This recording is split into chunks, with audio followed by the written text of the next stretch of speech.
Hello and welcome back to my channel. In today's video, I am going to go over it's going to be a mini training on how I identify bottlenecks in a business and how you can easily do this in your business as well. So let's dive in. Next, we're going to talk about identifying bottleneck problems. So a bottleneck is a point of congestion in a production system that slows or stops progress.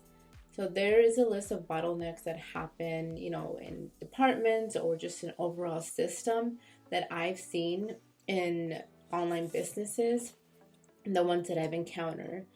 And I've mentioned before, we have lack of systems or maybe too many systems and the team is not utilizing them properly, confusion about the systems. So as a business owner, it's your responsibility to make sure that the people who are responsible for these systems fully understand, why we have them, what the outcome is once they produce or complete the tasks and the importance of it. There's no tech or automations in place, meaning that the team is doing everything manually, or they have too many apps, too many systems that they use, and the team is wasting too much time going back and forth and using all these softwares and programs. The team is not on the same page as the business owner, meaning they don't know why they're doing what they're doing, and this happens more often than not. And as a business owner, it's their responsibility to tell the team about projects and the company's vision and what their overall goals are. The CEO, the business owner, is not delegating any tasks. There's no fulfillment process and things are falling through the cracks. And they don't have a sales and marketing strategy. And we all know that without sales or without any marketing, your business, people don't know about your business and you have no leads. So there are two kinds of bottlenecks in a process. Usually it's long-term and short-term bottlenecks. So long-term bottlenecks are most usually the ones that keep occurring in a company for a long time and they have not been touched or even really identified. It can include postponing, having to sit down and really analyze the problem and probably, have to have the whole team involved. But a lot of these things probably happen because of funding. No one's able to fix the issue, meaning that it's, something that they'd have to hire out for, or the business owner is just not taking full control of their business. I've seen this happen where they know that they have these problems, but they don't have the time to sit down and do something about it. On the other hand, there's short-term bottlenecks, which are the ones that take place all of a sudden. So it's like, something breaks, an automation breaks, or there's, a big issue with the client or something like that. So inadequate planning, automation failing, team not showing up, maybe everyone quits.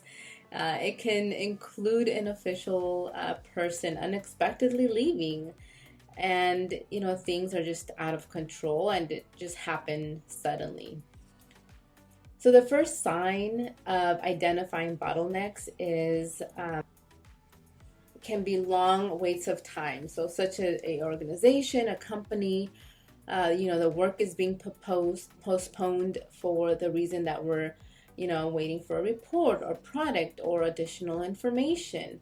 Backlog, work starts to pile up and it's because of a process or something or a team member. There's high levels of stress at work. OMG, I have seen this a lot. So when a person feels incapable of handling their part in a process or a system, or recognizing that they are the ones delaying the work from moving forward, it can be annoying and uncomfortable, and it just has to be addressed. And this comes into, falls on the business owner's laps, or if they have, leads or supervisors, it's their responsibility, right? The duration of a task that's, taking way too much time than the estimated time. So when we create SOPs, we know how long this task should take to complete, right? So doing some sort of like process mapping and observing the team, or someone doing a task from the outside, gives us the opportunity to evaluate their overall performance when they're doing this task. And now this is something with the example that I gave, or that I'm going to give later on, is whenever I create SOPs for clients, I like to meet before starting writing anything out. I like to meet one-on-one with the team and observe them doing a task. I know it sounds kind of weird, but it just helps me fully understand, how long or extensive this task might be, versus this is an easy task that, an AVA can do. Why is this person doing it? And then a thought put. So thought put is directly related to the bottleneck of productivity. So let's say, for example, if our goal is to get fulfilled 10 orders a week and we're only doing 5, that is not good, right? Because we know that our output that we've done before is 10, so that should be our baseline. And so this specifically allows us to identify a key bottleneck in a process. And this also goes along with KPI tracking. So if the business owner has a KPI tracking system, and they automatically see if they are really good at checking their KPIs on a daily basis, and they see that their numbers just like drop by like 50% from one day to the next, that's a big issue. So the importance of having a tracking system in place is so helpful, especially if you are tracking your entire funnel, right? So from start to finish, from when someone opts in to whenever the first case study is given, or the first testimonial is given by this client.